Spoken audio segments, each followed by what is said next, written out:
नमस्कार दोस्तों, तो आज के वीडियो में हम बात करने वाले रणवीर सिंह के न्यूड फोटोशूट को लेकर चल रही कंट्रोवर्सी के बारे में। रणवीर सिंह के न्यूड फोटोशूट को लेकर हुई कंट्रोवर्सी के बाद भारत का कानून नग्नता और अश्लीलता के बारे में क्या कहता है, जिनका रणवीर सिंह ने कथित तौर पर उल्लंघन किया है। तो वीडियो में बने रहिए और अगर वीडियो पसंद आए तो वीडियो को लाइक, शेयर और सब्सक्राइब कर दीजिए ताकि आने वाले हर किसी वीडियो का आपको नोटिफिकेशन मिल सके।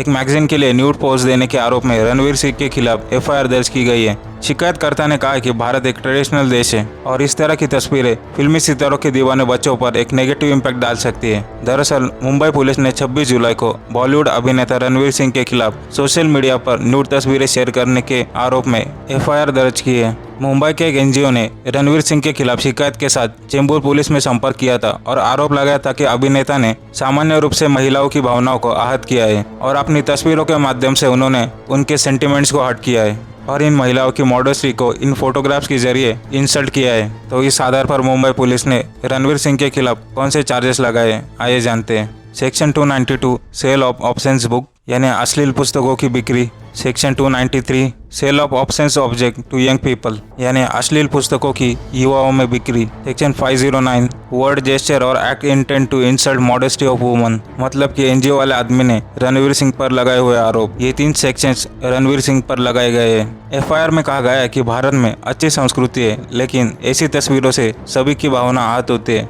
साथ ही इस मामले पर महाराष्ट्र के महिला आयोग ने भी रणवीर सिंह के खिलाफ शिकायत दर्ज की है। इसी तरह सोशल मीडिया पर अश्लील सामग्री पोस्ट करने के आरोप में इंफॉर्मेशन एंड टेक्नोलॉजी की धारा 67A के तहत कार्रवाई की गई है। दरअसल इंफॉर्मेशन टेक्नोलॉजी एक्ट 67 और 67A के तहत अश्लीलता और स्पष्ट यौन सामग्री पर रोक लगाती है। According to section 67, publishing material in the electronic form means electronically या सोशल मीडिया पर किसी भी तरह की न्यूडिटी को फैलाना इंफॉर्मेशन टेक्नोलॉजी एक्ट के आर्टिकल 67 के अंडर आता है। इस एक्ट के तहत आरोपी को 3 साल तक की जेल या 5 लाख रुपए का जुर्माना देना पड़ सकता है और दूसरी बार यही कांड करते पकड़ा गया तो 5 साल की सजा और 10 लाख रुपए तक का जुर्माना भरना पड़ सकता है। और आर्टिकल 67A ऑनलाइन रूप से स्पष्ट न्यूडिटी फैलाने वाली सामग्री को पोस्ट करने की सजा से संबंधित है और इस सेक्शन के अंडर दोषी पाए जाने पर 10 लाख रुपए तक का जुर्माना और 5 साल की सजा हो सकती है। हालांकि भारतीय कानून व्यवस्था के तहत अश्लील और अश्लीलता शब्दों को स्पष्ट रूप से परिभाषित नहीं किया गया है। 2014 के एक मामले को उदाहरण के रूप में देखा जा सकता है, जिसके लिए प्रेजेंट टाइम में रणवीर सिंह पर आरोप लगाया जा रहा है। 2014 वाले अपने फैसले में सुप्रीम कोर्ट ने कहा है कि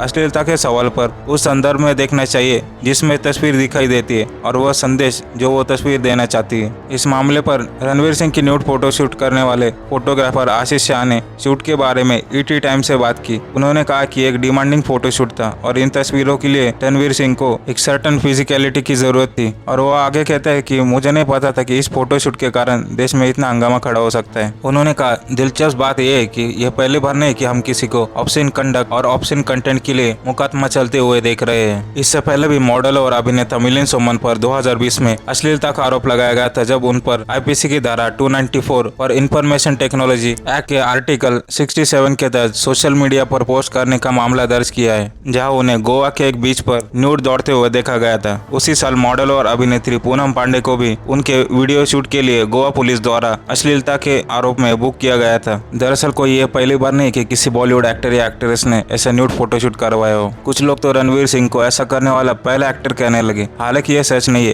क्योंकि कई भारतीय हस्तियां पहले भी कैमरे के सामने न्यूड पोज दे चुकी है। लोकप्रिय अभिनेता मिलिंद सोमन अभी भी भारतीय फिल्म उद्योग के सबसे हॉट अभिनेताओं में से एक है। आदमी अपने असाधारण फैशन सेंस और फिटनेस के लिए फेमस है। वही बहुत लोगों को यह जानकारी नहीं होगी कि वो 3 मौकों पर कैमरे के सामने न्यूड पोजेस दे चुके हैं। मिलिंद सोमन ने पहली बार जब कैमरे के सामने अपने कपड़े उतारे थे, तब उन्होंने 1995 में एक फुटवेयर के विज्ञापन के लिए पोज दिया था। इन तस्वीरों में उन्हें मधु सप्रे के साथ पोज देते हुए देखा जा सकता है और दोनों सेलेब्स एक विशालकाय सांप को पकड़े हुए हैं। दूसरी बार जब मिलिंद सोमन ने कैमरे के सामने यह सब कुछ बंद कर दिया था, तब उन्होंने 1991 में फेमस दिल्ली रिज पर पोज दिया था। मोनोक्रोम तस्वीर में मिलिंद हैंडसम लग रहे थे, लेकिन उनकी फिजिक और बाल चर्चा का विषय बन गए थे। हालांकि कई लोगों और मशहूर हस्तियों ने अतीत में स्वीकार किया है कि मिलिंद सोमन लोगों को अश्लीलता और कला के बीच का महत्वपूर्ण अंतर समझने के लिए बहुत अधिक सम्मान और प्रशंसा के पात्र है। 4 नवंबर 2020 को मिलिंद सोमन 55 साल के हो गए थे और उन्होंने खुद को जन्मदिन की बधाई दी थी। फिर उन्होंने अपने इंस्टाग्राम हैंडल पर अपनी एक न्यूड फोटो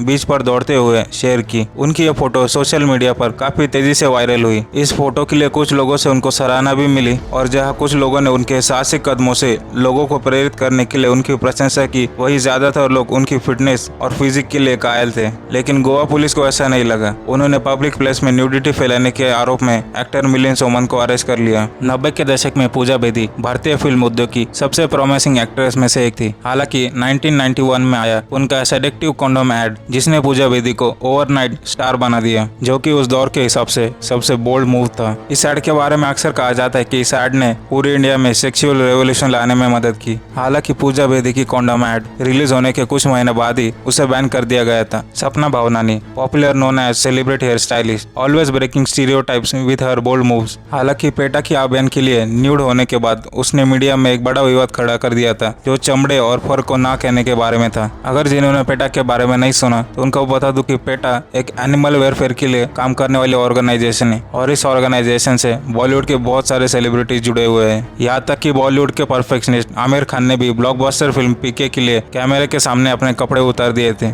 फिल्म रिलीज होने से पहले ही आमिर पूरी तरह से सुर्खियों में थे, क्योंकि उन्होंने अपने नग्न अवतार को फिल्म के आधिकारिक पोस्टर के रूप में चुना था। आमिर खान का ये मूव लोगों को अट्रैक्ट करने में कामयाब रहा। पोस्टर में आमिर ट्रेडिशनल रेडियो से अपने प्राइवेट पार्ट को छुपाते हुए नजर आ रहे। कुछ लोग इस पोस्टर से नाराज भी थे, लेकिन ज्यादातर फीडबैक पॉजिटिव ही था। दरअसल ये आमिर खान और फिल्म के निर्देशक राजकुमार ईरानी का मास्टर स्ट्रोक था। 2 मार्च 2021 को जॉन अब्राहम ने अपनी एक तस्वीर आईजी हैंडल पर शेयर की, जिसमें वो न्यूड दिखाई दे रहे थे, जिसमें वो अपनी मस्कुलर बॉडी और हमेशा की तरह एक स्माइल देते हुए नजर आ रहे थे। तस्वीर में हम साफ साफ देख सकते हैं कि जॉन एक सोफे पर बैठा है और अपने प्राइवेट पार्ट के पास एक सफेद तकिया पकड़े हुए देखा जा सकता है। तो आप लोगों को क्या लगता है रणवीर सिंह के इस फोटोशूट के बारे में? क्योंकि ये पहली बार नहीं कि ऐसा कुछ हुआ है, तो आखिर मीडिया इस मुद्दे को इतना क्यों उछल रही है? क्योंकि ये हमारे देश का मीडिया इतना नीचे गिर चुका है कि रणवीर सिंह के न्यूड फोटोज दिखा कर अपने टीआरपी बढ़ाना कोई इनसे सीखे। कि मैंने एक न्यूज चैनल की डिबेट देखी थी, जिसमें एक साइड में हिंदू स्कॉलर और दूसरे साइड में मुस्लिम स्कॉलर था, और वो दोनों रणवीर सिंह के न्यूड फोटोज पर अपने कमेंट दे रहे थे। मुझे इस न्यूज चैनल की डिबेट में यह नहीं समझा